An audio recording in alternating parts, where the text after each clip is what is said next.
Whether you meet me or not, I'm right there, without sorrow or joy. Whether you miss me or not, affection is right there, without coming or going. Whether you love me or not, love is right there, without increasing or decreasing. Whether you connect me or not, my hand is right in yours, without parting or abandoning. Come into my arms and heart, or let me stay in your mind, in silence, in love, in quietness, in happiness. Isn't that beautiful? Can you guess who wrote it? No idea? Here's a hint in another of his poems. Residing inside the Potala Palace, I'm the spring king in the snowy world. Wandering in the streets of Lhasa, I'm the most handsome beau on the earth. What? Live in Potala Palace? Could a poet be a Dalai Lama? Yes. Not only he wrote love poems, he defies every expectation of a holiest figure of a nation. This is the story of Tsangyang Gyatso, the sixth Dalai Lama of Tibet. 1682, the fifth Dalai Lama, Tsangyang Gyatso, died. His regent Tsangyang Gyatso concealed the Dalai Lama's death for 15 years. How that could be done really puzzled me. It would require tremendous effort to conceal the death of a leader like Dalai Lama. And why would Tsangyang do that? Although Tsangyang Gyatso claimed that this was under explicit orders from the fifth Dalai himself, some historians have suggested that Tsangyang Gyatso was the biological son of the fifth Dalai Lama, and he appeared to have as much interest in securing his own power as in preserving and protecting the reputation of the office of Dalai Lama during the turbulent times. I don't know about you, but my value has begun to waver. It is understandable that people have craving for power, but it is not compliant for Dalais to have son, drink, flirt, write love poems, right? Is my understanding not correct? If anyone watching is familiar with Tibetan Buddhism, please comment or correct me if that's the case. Although Tsangyang Gyatso concealed the death of the fifth Dalai Lama, the search for his reincarnation was carried out as usual, but in total secrecy. In 1688, they found and recognized Tsangyang Gyatso as the reincarnation of fifth Dalai Lama. They hid him and his family and placed them under house arrest in Zona, far away from Lhasa. It was not until 1697 when it became impossible for Tsangyang Gyatso to conceal the death of fifth Dalai Lama.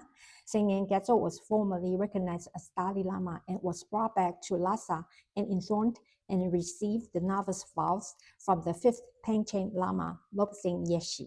But Tsangyang Gyatso would behave completely different from what he was expected of. He refused monk's maroon, he refused to shave head, and he loved alcohol.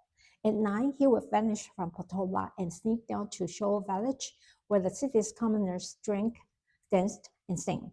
He fell in love with women, many of them, and he wrote verses that scandalized the clergy but melted the hearts of the people.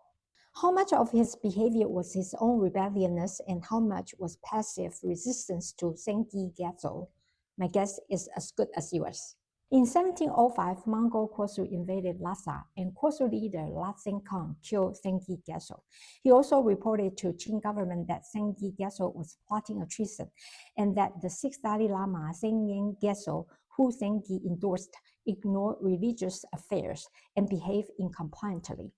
Lhasa requested that Tsangyang to be deposed. If Tsangyang would have taken his spiritual leadership seriously, Lhasa Khan would not have been able to touch him because he still had the support of Gelug officials and the people in general. However, with Tsangyang's death, Tsangyang Gyatso no longer under the control of Tsangyang Gyatso. He still refused to accept full ordination from Panchen Lama. Moreover, he insists also on returning his novice vows. He even threatened to end his own life if his decision was not honored. This had led some officials to challenge Tsangyang Gyatso's identity as the fifth Dalai Lama's reincarnation. On June 28, 1706, Lhasa Khan seized his opportunity and presented the boy of his own, Tsangyang Gyatso, as the true sixth Dalai Lama and placed Tsangyang Gyatso under arrest. At the behest of Lhasa Khan, Tsangyang Gyatso was invited, quote-unquote, to the imperial palace in Beijing. Tsangyang Gyatso died at Kanganor due to fever on November 15, 1706. He was 23 years old when he died. However, Tsangyang Gyatso's body was never returned to Potala. Rumor has it that Tsangyang Gyatso escaped and lived till 1746. Although the story is about Tsangyang Gyatso's legend, but it actually runs deeper than that. His fate was tightly entangled with power struggle and political wrestling among Lhasa, Mongol, and Chinese Qing court. The power struggle was Tsangyang Gyatso's concealing fifth Dalai's death to secure his own power, and Lhasa Khan's disposing Tsangyang Gyatso and enthroning his own son as sixth Dalai. The political struggle happened because Mongol and Qing court had different agendas for Lhasa. During the reign of Qing Emperor Kangxi, Mongol Khoisu tribe submitted to Qing court. Lhasa Khan brought Tsangyang Gyatso to Kangxi to seek approval of elimination of Tsangyang Gyatso, so to legitimize his son becoming Dalai Lama. While Kangxi's agenda was to remove Mongol as the middleman, so Qing court could control Lhasa directly. Kangxi wanted to lay the groundwork for this by bringing Tsangyang Gyatso to Beijing and protect him. The result was that the unfortunate Tsangyang Gyatso was completely sacrificed. He was born in Nimma family but was forced to take over Gelug Dalai office against his will. By the way, Nimma and Gelug are different branches of Tibet Buddhism. And because of the fifth Dalai's death was concealed, Tsangyang was hidden for 9 years under house arrest. And then he was forcibly ordained only to become a puppet and bargain chip in the political struggle.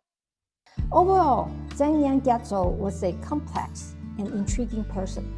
No doubt, his people might have conflicting opinions about him, but for many Tibetans, his spirit might still be wandering. Through his verses and love songs, his legacy was passed down from one generation to another. At the end, I leave you with one of his sayings: "I came not to rule the temples, but hearts." Tsangyang Gyatso didn't rule through power or policy. He ruled through memory, through beauty, through defiance, through songs. Okay, that's it for today. If you like this episode, please share and subscribe. See you next time.